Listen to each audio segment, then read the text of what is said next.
you ejaculate when the woman is wet, your sperm will stay in her body for 3 days. You don't want her to tell you when she's ovulating. You know why? The moment she calls you and say, hey baby, come home, I'm ovulating now, she's turning your body into a machine. You get home, you won't be able to perform because the anxiety, everything will be there. That, oh, I must do it because she's ovulating. She only has 24-hour window. No. Find out when she starts her period. If she starts her period today, count 11 days. Day 11, 12, 13, 14. These 4 days are our most fertile days. So yes, Dr. Abasi advocates 21 times a month, but the time you are preparing to get her pregnant, focus on these 4 days. 4 days gap.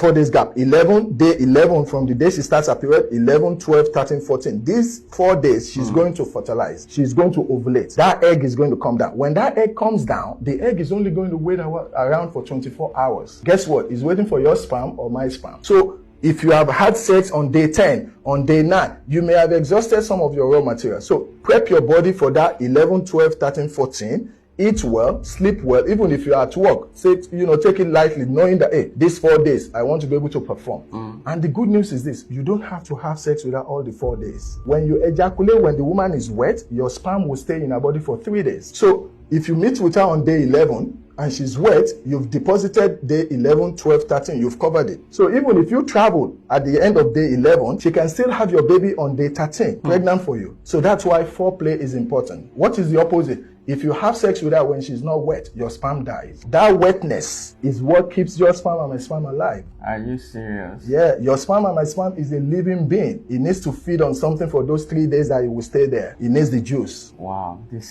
Now, so if I get you correctly, yes, in order to put priority sake, yes, if it's for prostate health, yes, you're doing it every day for 21 days. Absolutely. If it's you want to get your wife pregnant, give it the gaps. Exactly. So with that gaps you are giving it's not going to affect your prostate. Absolutely not. Okay, it's not going to do so. Because you remember in that study, they also allow men to masturbate. They allow men to do pornography. Yes. So if your madam is pregnant or she's having that time of the month where she's not ready for you, hey, you can help yourself to avoid the prostate.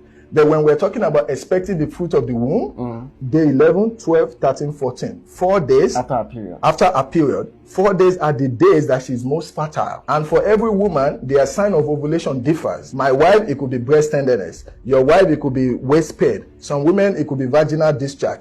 It's different. But that egg, when they ovulate, they can only make 1 or 2 eggs, by the way. That egg is only going to wait for 24 hours. If it doesn't see your sperm, it breaks down and is getting ready to be the next menstrual cycle. So make sure you go to her day 11. Make sure she's well turned on. And when she's wet, boom, do your job. Your semen, your sperm will stay in her body for 3 days. Wow. Now, someone may be saying, how do I be able to do sex 20 for 21 days? How possible is that going to be for you to have sex continuously in a month 21 times?